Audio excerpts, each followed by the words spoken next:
안녕하십니까? 저는 조금 덜 안녕합니다. 주일에 그 감나무에 올라가서 감 따는 일을 함께 했는데요. 몸살이 났습니다. 즐거운 노동이었지만 노동은 노동이었나 봐요.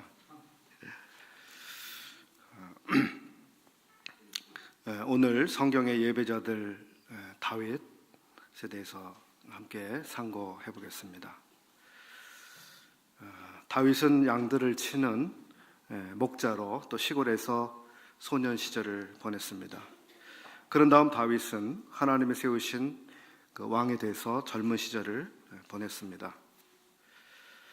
그리고 다윗은 자신이 하나님께서 기르시는 양이다라는 사실을 알고 있었고, 또 자신 역시 백성들을 돌아보는 목자라고 하는 사실을 인식하고 있었습니다. 그의 그 시들 가운데 또 이런 부분이 잘 나타나 있습니다. 무엇보다 다윗은 개인적으로 하나님을 많이 경험해서 잘 알고 있었던 사람이고, 또 하나님과 친밀한 사귐을 갖고 살았던 사람이었습니다. 이것이 다윗을 훌륭한 그 예배자로 만들었다고 생각이 됩니다. 그는 하나님의 인자와 자비, 그리고 지극히 크시고 높으시다고 하는 것, 또 하나님께서 얼마나 세밀하게 우리들의 삶에 관여하시고 인도하시고 또 보호하시는지 그것을 경험했습니다. 오늘 저는 다윗이라고 하는 인물과 그의 예배와 관련해서 세 가지 점에서 말씀을 준비해 봤습니다. 먼저는 다윗이 드린 예배, 그것은 첫 번째로 왕의 예배라고 하는 부분입니다. 두 번째로 다윗의 예배는 용서받은 자의 예배, 또 세 번째로는 시와 찬미로 드리는 예배, 이렇게 다윗의 삶과 관련해서 예배를 생각해 보고자 합니다. 먼저 다윗 개인의 그 예배보다도 우선 공적 직분을 맡은 사람으로서의 다윗의 예배를 좀 생각해 보려고 하는데요. 다윗은 하나님께서 왕권을 맡기셨고 백성들을 돌보면서 치리하는 치리자로 세움을 입었습니다. 그런데 그 나라는 하나님의 특별한 나라였고, 하나님을 예배하도록 불러내시고 세우신 그러한 나라, 제사장의 나라였습니다. 그 제사장의 나라의 왕으로 자신의 세움을 입었던 것이죠. 다윗은 그런 사실을 잘 알고 있었던 것 같습니다. 그래서 다윗의 생애를 보면 개인적으로 다윗은 훌륭한 예배자였을 뿐만 아니라 하나님이 세우신 그 나라, 그 백성들이 어떻게 더욱 합당하게 하나님을 예배하는 사람들이 될 수 있을까에 대해서 도움을 줄 수 있는 그런 위치에서 도움을 주었던 사람으로 우리가 발견할 수 있습니다.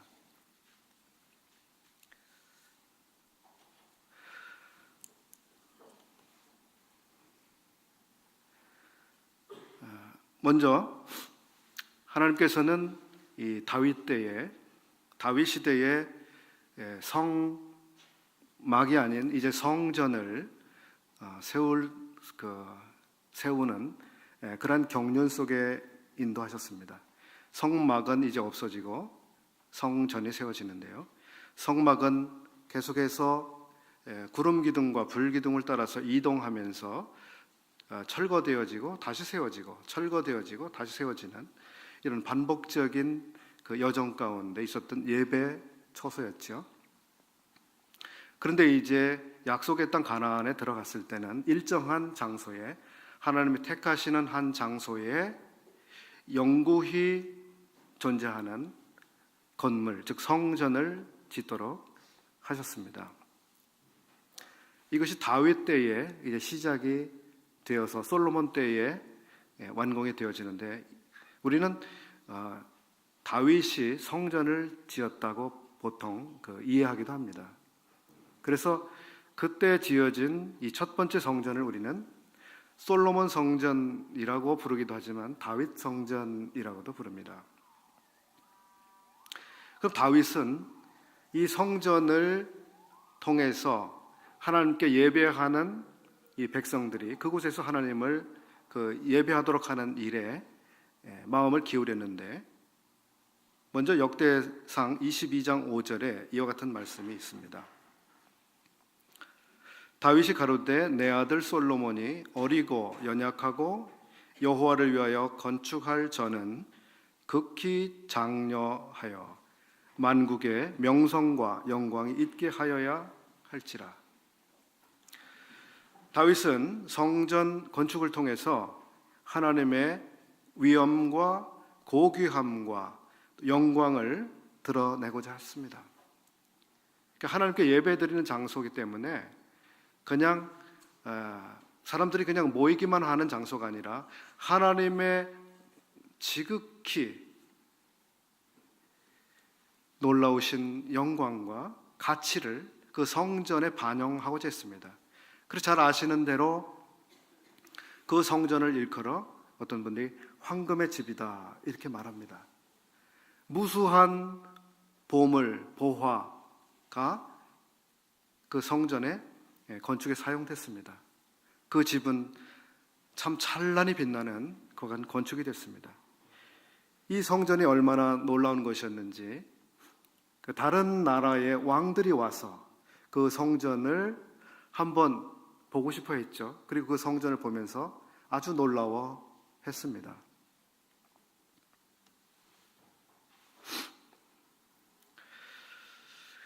우리 시대에는 어떨까요? 성전에 대해서 많은 분들이 예배당을 성전이라고 하는 말과 같은 의미로 사용하는 경우도 있습니다.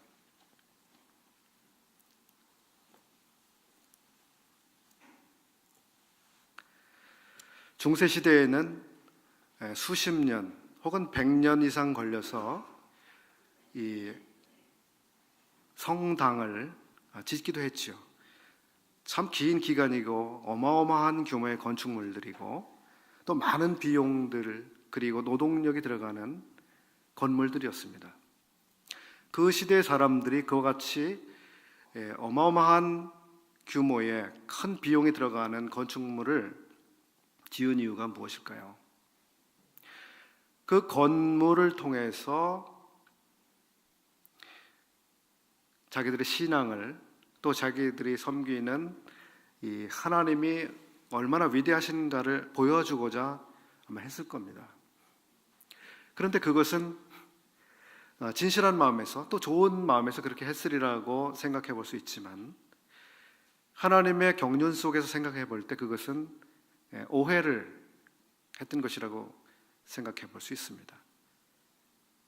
하나님은 교회를 세우시는, 즉 주님이 돌아가시고 나서 교회가 세워진 다음에 하나님께서는 우리 눈에 보이는 가시적인 어떤 성전을 통해서 영광을 얻으시는 그런 분이 아니신 거죠.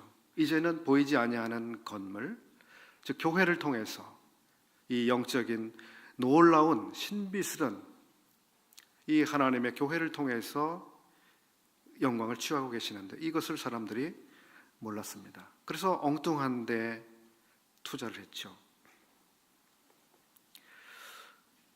그런데 오늘날 많은 교회들이 커다란 예배당을 짓는데 관심을 많이 가지고 있습니다. 어떻게 생각하십니까? 그것이 성전이라고 하는 의미에서 그렇게 들여진다면 우리의 믿음과는 좀 다르겠습니다. 그러나 그냥 예배드리기 위한 공간이 건물이 크다라고 하는 그 사실만으로 그것이 문제가 되지는 않는다는 생각도 해볼 수 있을 것 같아요. 왜냐하면 예배당은 실질적인 거기에 모이는 사람들의 필요, 예배의 공간을 필요한 대로 그런 건물을 사람들이 짓거나 구입하기 때문이죠. 여러 경우에 모임의 형님들께서 예배당에 대한 오해도 상당히 오래 가지고 계셨던 것 같아요. 예배당은 과연 필요한가? 그리고 커다란 건물은 필요할까? 그런 생각들 말이죠. 근데 우리는 성전이라고 하는 의미는 아니더라도 성도들이 함께 모여서 예배 드릴 수 있는 공간이 필요하다라고 하는 것, 그런 점에서 모이는 사람들의 규모에 맞는 건물을 필요로 한다고 하는 것, 이것은 무리한 일이 아니라는 생각을 해볼 수 있을 것 같아요. 작년에 이집트를 다녀오신 형제님들이 보고해 주신 그 내용들 기억하실는지 모르겠습니다. 거의 지역 모임들마다 아주 커다란 빌딩들을 가지고 계셨습니다. 그것이 이집트에 있는 성도들 또 형제님들의 분별에는 전혀 거리낄 것이 없는 것이었죠.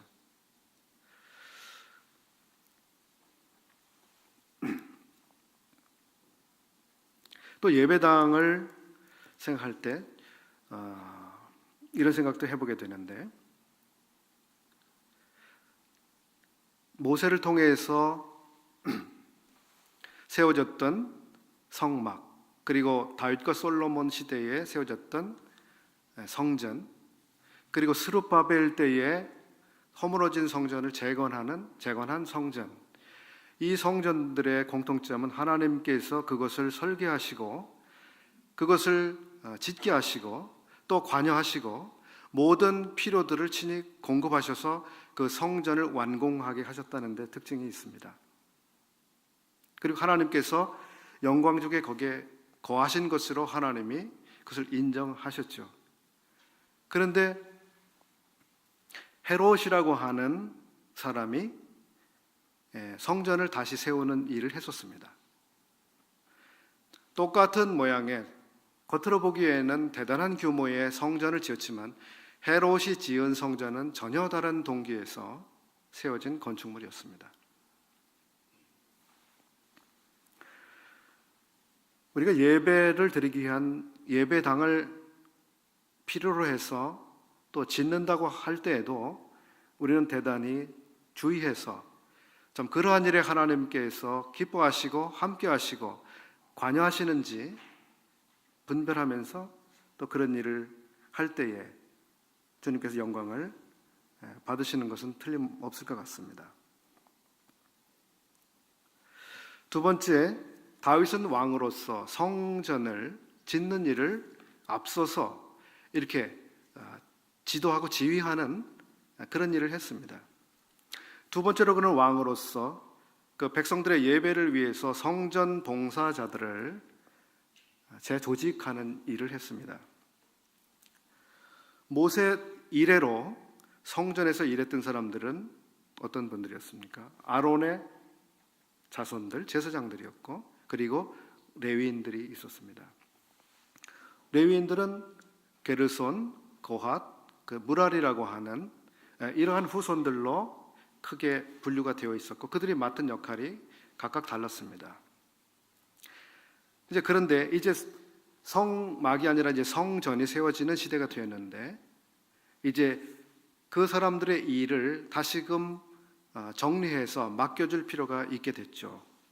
역대상 23장과 24장, 26장 여기 보시게 되면 다윗 왕은 성전 봉사자들의 조직을 정비하고 있는 내용을 알 수가 있습니다.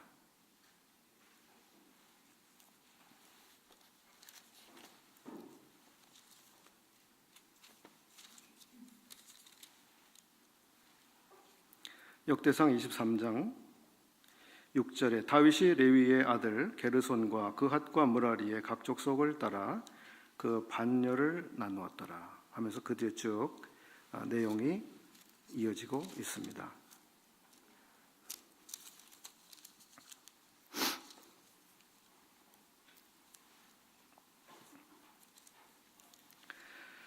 하나님의 경륜에 따라서 이제 성전에서 예배드리는 또 봉사하는 사람들의 역할과 임무를 다시금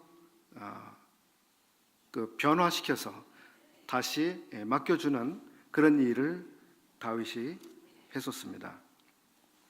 즉 하나님의 경륜에 따라서 예배를 드리는 사람들의 역할이 조금씩 조정됐다고 이해해 볼 수가 있을 텐데요. 우리 시대에는 어떻다고 생각하십니까? 우리 시대.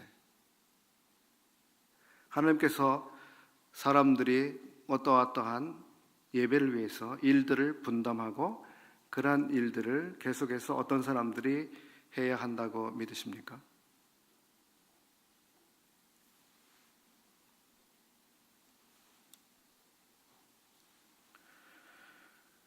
아마 그렇게 생각하시는 분은 안 계시겠죠. 저희들이 믿는 바로는 이 시대는 하나님께서 모든 믿는 사람들을 다 제사장으로 부르셨다고 하는 사실을 알고 있습니다. 그것은 무슨 의미입니까?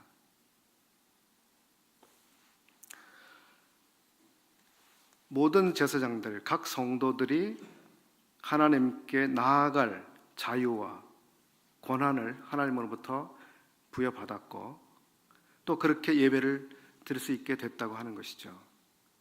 특정 역할을 맡은 사람은 계속해서 그 역할을 해야 되는 것이 아니라 특별히 이 시대의 예배, 그 신약교회의 예배는 성령님께서 인도하시는 대로 예배를 드리도록, 즉 신령과 진정으로 예배를 드리도록 부르셨고 또 예배를 그렇게 인도해 가신다고 저희들이 믿고 있습니다.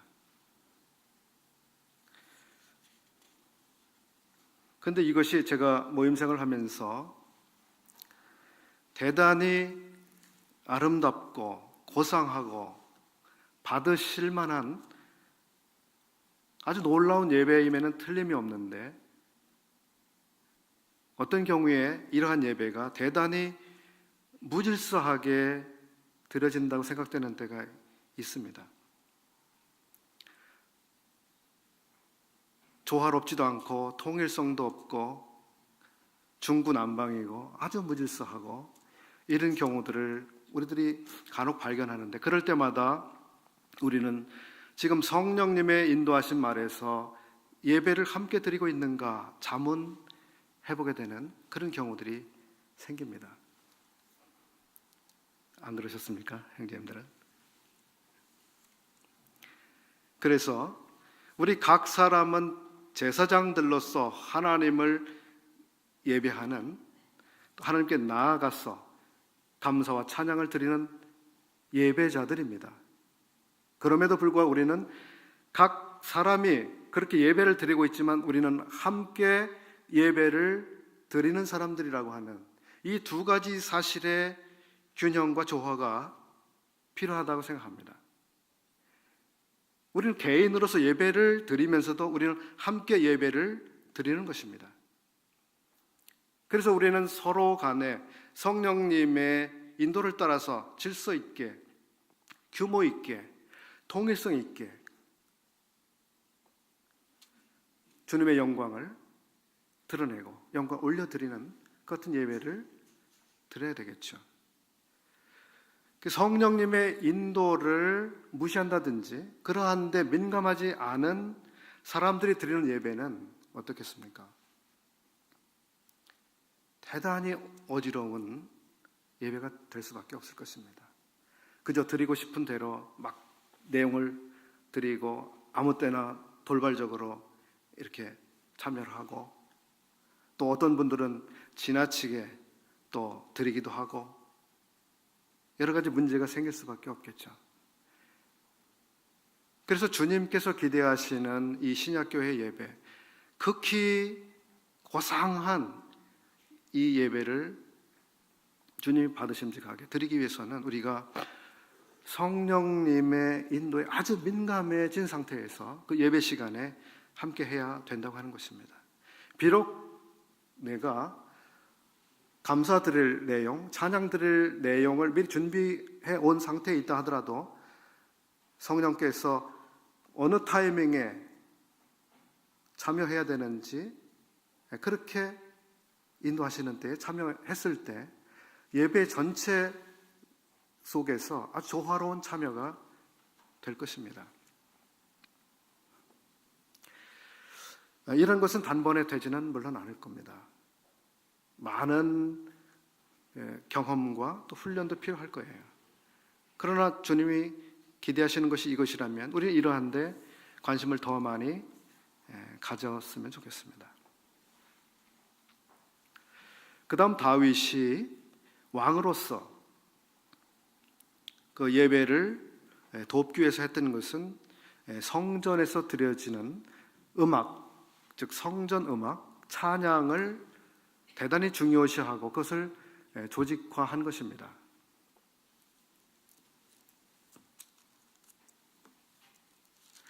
역대상 6장 31절로 41절 이 보시면 다윗 왕은 여호와의 집에서 찬송하는 무리를 편지하는 것을 볼 수 있습니다.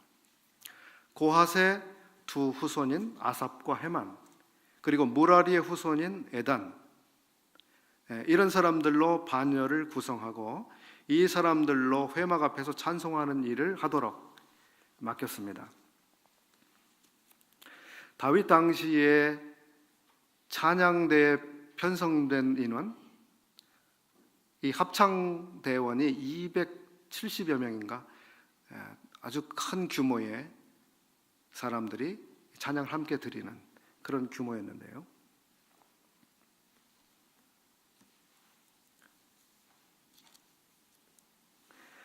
역대상 25장 1절에도 다윗이 군대 장관들로 더불어 아삽과 헤만과 여두둔의 자손 중에서 구별하여 섬기게 하되 수금과 비파와 재금을 잡아 신령한 노래를 하게 하였으니 그 직무대로 일하는 자의 수효가 이러하니라. 그래서 이제 노래하는 사람들도 있고 악기를 가지고 예배하고 찬양하는 사람들도 이렇게 세웠습니다.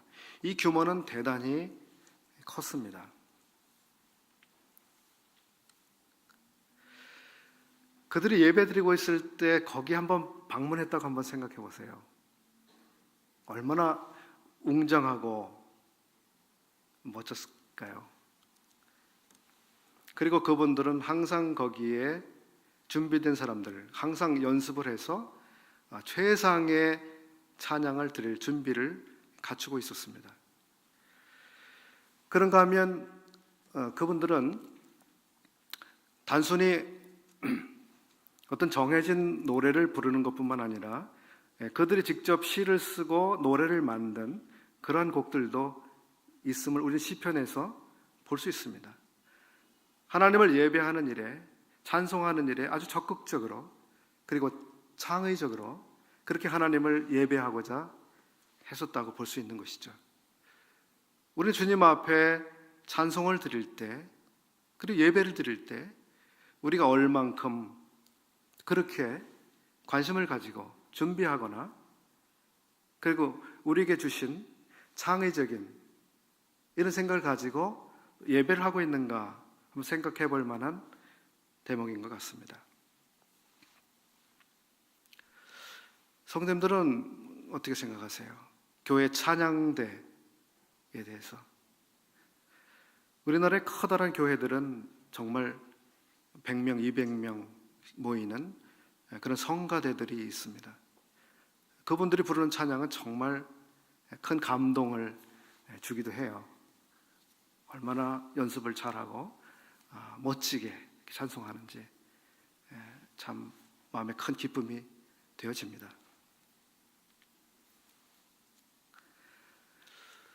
저희 교회도 찬양대가 있고 활동을 하고 있습니다. 고맙습니다. 근데 저희 교회에서 찬양대가 찬양을 드릴 때는 그 예배 시간에 예배로 찬양을 드리지는 않죠. 그죠? 집회 시간 전후에 특성으로 그 찬양을 드립니다. 이것이 뭐가 다른 것이죠? 많은 기성의 교회들이 이런 찬양대가 부르는 찬송을 예배 일부로 이렇게 사용하고 있습니다. 그러나 저희는 또 그렇게 하고 있지는 않은데, 무엇이 옳다 그르다는 저는 말씀드리고 싶지는 않습니다. 그러나 그런 다른 형태로 지금 이렇게 찬양을 주 앞에 드리고 있습니다.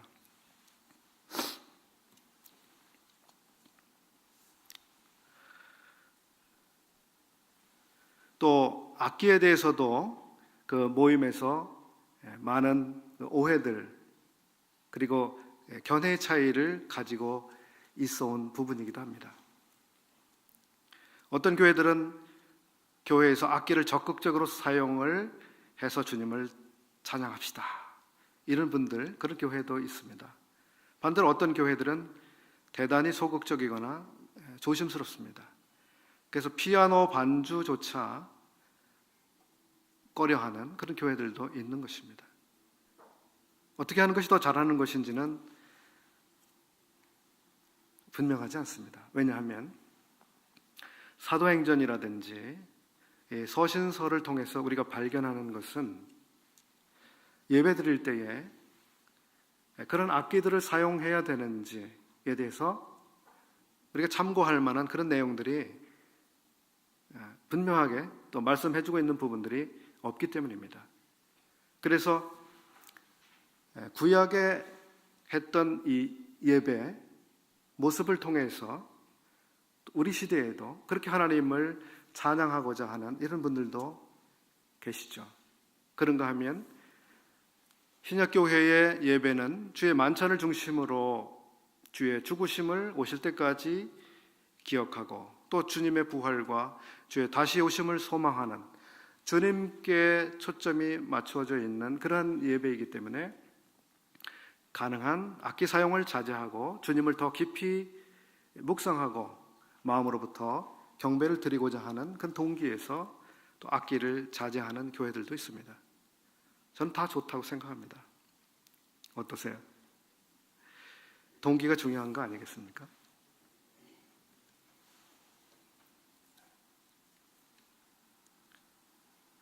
저희들은 예배 시간에 또 예배 찬송가를 사용하고 있습니다.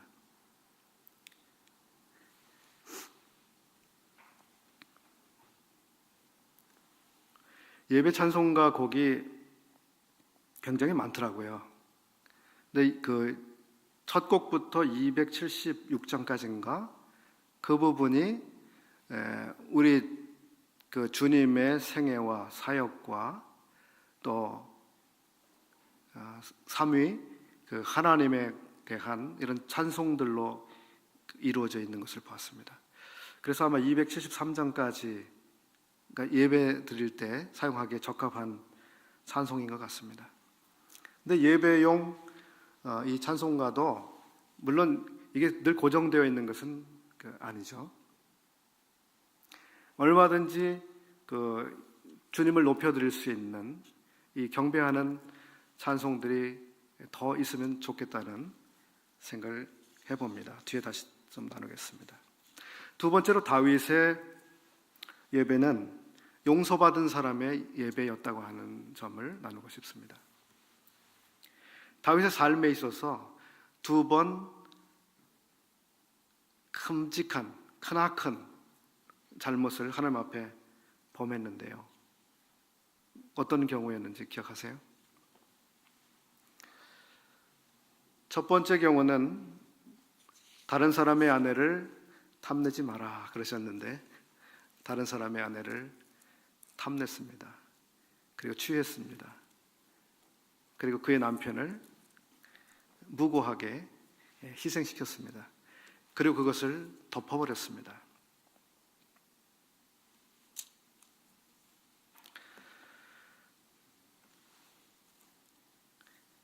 이 일은 하나님이 그대로 덮어두고 가시지 않으셨습니다.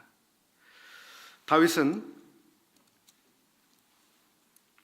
자기 어리석음을 회개하였고 또 하나님께서 자기를 용서하신 이 사실이 너무 기뻤기 때문에 감사로 하나님 앞에 나가게 됐습니다. 우리는 시편 32편 그리고 51편 그리고 로마서 4장 5절에서 8절에서 이런 부분을 확인해 볼 수 있는데요. 32편 1절은 이렇게 말씀하고 있습니다. 허물의 사함을 얻고 그 죄의 가리움을 받은 자는 복이 있도다. 누구겠습니까? 바로 자기입니다. 허물의 사함을 받은 나, 그 죄의 가려움을 받은 나, 나는 참으로 얼마나 복을 받은 자인가. 로마서 4장 5절은 다윗의 이 사건을 바울이 어떻게 이 복음으로 정리해서 말씀해주고 있는지에 대한 내용인데 이렇습니다.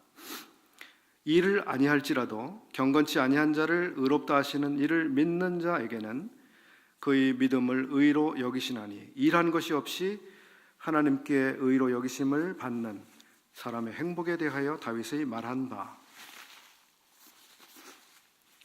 그 불법을 사하심을 받고 그 죄를 가리우심을 받는 자는 복이 있고 주께서 그 죄를 인정치 아니하실 사람은 복이 있도다 함과 같으니라.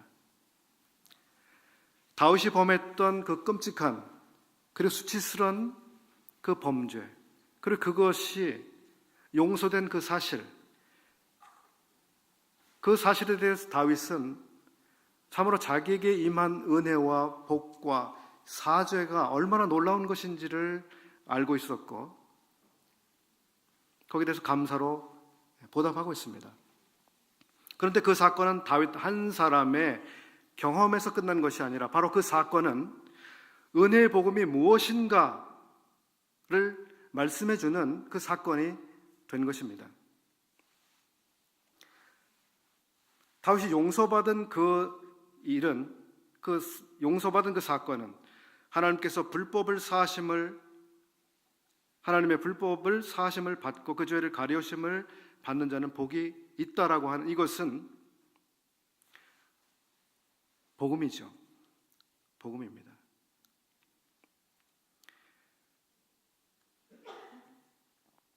죄 사함의 문제는 인류 최대의 문제입니다. 그리고 이 문제는 반드시 어떻게 해결되는가 하면 하나님의 용서를 통해서 해결되어야 합니다. 그런데 그 용서를 통해서 해결된다는 것은 무엇보다 값 없이도 의로움을 얻게 되는 이 방법을 통해서 우리에게 주시는 그와 같은 의로움입니다. 다윗이 자기의 사죄함을 받기 위해서 그가 무엇을 했습니까? 그는 죄의 값을 지불할 수 있는 능력을 가지고 있지 않았습니다. 하나님 편에서 일방적으로 그의 죄를 가리워 주신 것입니다. 그리고 실제적으로 그의 죄를 가리워 주신 그 가치는 예수 그리스도께서 이 땅에 오셔서 그를 위해서 죽으심으로 해결이 됐습니다. 우리 역시도 그렇습니다. 이러한 죄 사함을 경험한 사람들이 하나님께 진정한 예배를 드리게 되는 것입니다. 그 경험을 한 사람들은 자연스럽게 하나님 앞에 예배를 드리게 되는 것입니다. 얼마나 놀랍고 감사한 일이 나에게 임했는지, 하나님의 놀라운 은총과 복이 나에게 임했는지 그것을 깨달은 사람들은 하나님 앞에 나가게 되는 것이죠. 어떤 분이 구원받았다고, 침례를 받겠다고 그런 분들 상담을 많이 하게 되는데, 어떤 분들의 경우는 복음이 무엇인지를 이해하고 있지만 그 마음에 하나님께 대한 감사, 예수님의 놀라우신 그 은혜에 대해서 전혀 마음에 받은 게 없는 이런 사람들도 있습니다. 그 참 의심스러운 일입니다.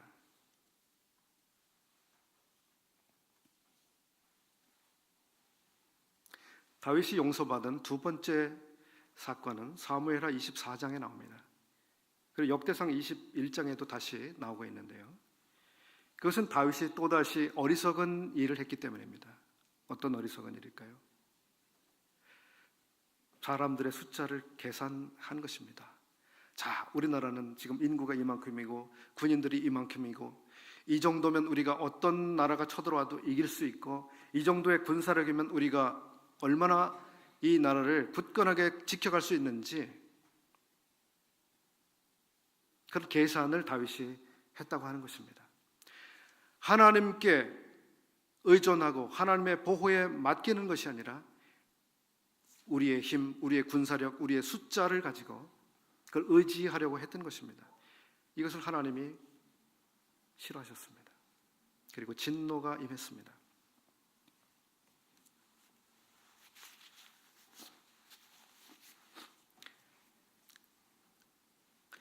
진노가 임했을 때 다윗은 자기의 범죄함을 깨닫고 정말 어떻게 해야 되는지 고민스러워했습니다. 그때 갓이라고 하는 선지자가 있었습니다. 다윗에게는 중요한 자문을 해주는 그런 자문위원들이 있었는데 그 중에 한 명이 이제 갓이라고 하는 선지자였습니다. 이 갓이라고 하는 선지자가 왕에게 와서 아라우나의 타작 마당을 사서 거기서 번제를 드리도록 했습니다.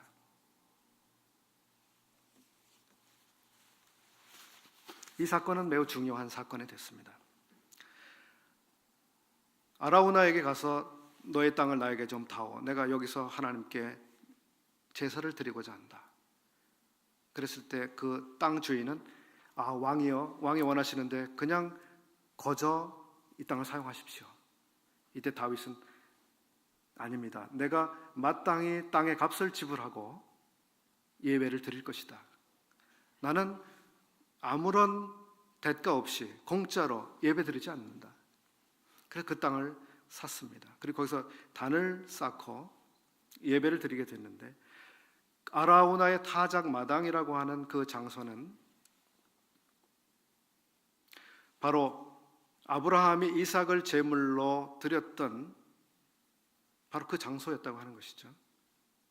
그리고 그 땅은 또다시 다윗 성전이 세워진 그 장소가 됐다고 하는 것입니다. 고고학과 성경을 연구하는 분들에 의하면 바로 또 그 장소는 우리 주님께서 희생당하신 십자가에서 죽으신 바로 그 산이었다고 하는 사실입니다.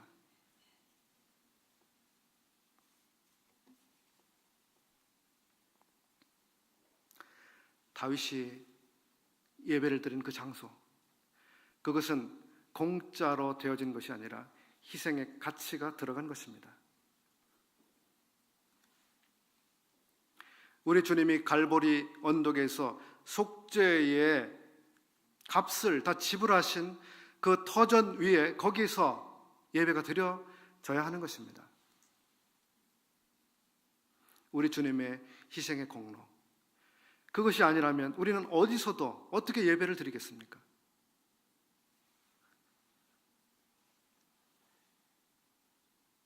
세 번째 다윗의 예배의 특징은 시와 찬미로 하나님을 예배한 예배였다고 하는 것입니다.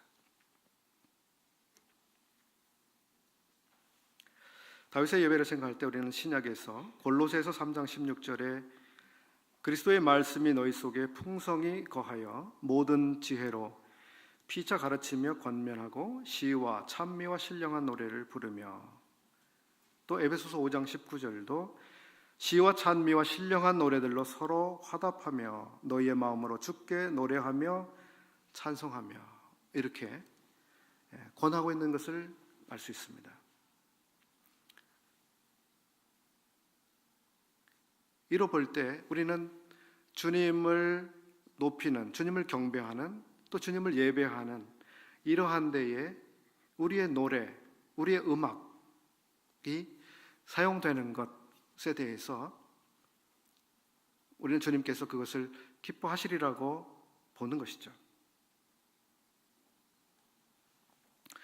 다윗은 노래 잘하는 사람이라고 기록해주고 있습니다. 그리고 그는 시인이었습니다. 얼마나 많은 시를 썼는지요.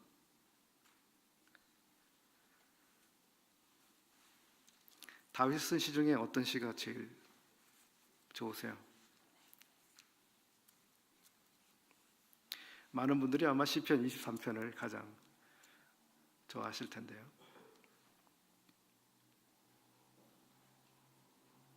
우리 하나님을 예배하는, 우리 주님을 예배하는 가장 좋은 방법들 가운데 하나는 바로 시, 그리고 찬미, 노래죠. 우리가 예배 시간에 찬송을 그냥 부르는 게 아니지 않습니까? 하나님이 그것을 기쁘게 받아주시기 때문에 우리는 노래라고 하는 것을 통해서 하나님을 높이고 우리 주님을 높여드리는 것입니다.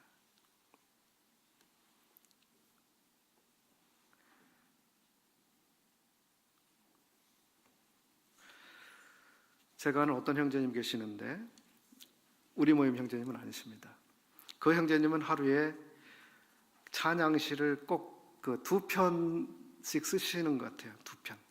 그래서 그 밴드, 인터넷 밴드에 매일 2편의 시를 올리십니다. 정말 대단한 분이에요. 어떻게 매일매일 그렇게 신앙의 시를 2편씩 꼭꼭 쓰실까? 그리고 그걸 그렇게 또 올려주실까? 그리고 그 내용이라든지 그것이 참 허술하지가 않아요. 참 마음과 정성이 다 들어가 있는 그런 시를 쓰시는 걸 제가 알고 있습니다.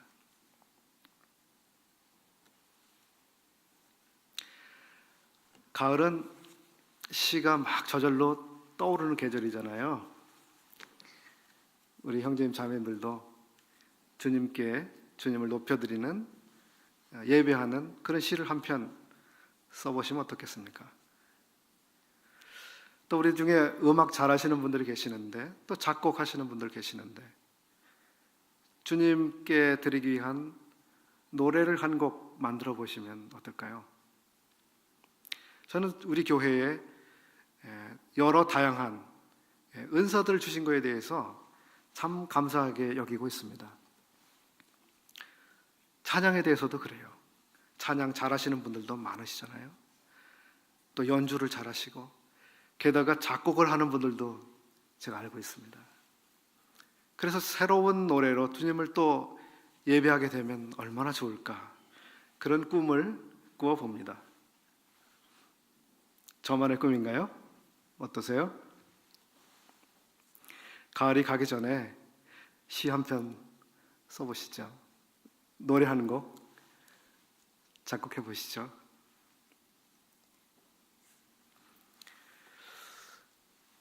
요즘 주일에 예배 전에 부르는 찬송 중에 나는 하나님을 예배하는 예배자입니다. 참 얼마나 좋은지 몰라요. 언제 어디서나 나는 하나님을 예배합니다. 금년도 제가 발견하고 부른 찬송 중에 아주 기억에 남고 인상 깊은 좋아하는 찬송이 됐습니다. 우리 성도님들은 금년도에 새로 알게 된 찬송 중에 가장 기억에 남으시는 거, 가장 좋은 찬송이 어떤 곡이세요? 매년 한 곡씩은 있지 않을까요? 저는 매년 몇 곡씩은 있는 것 같아요.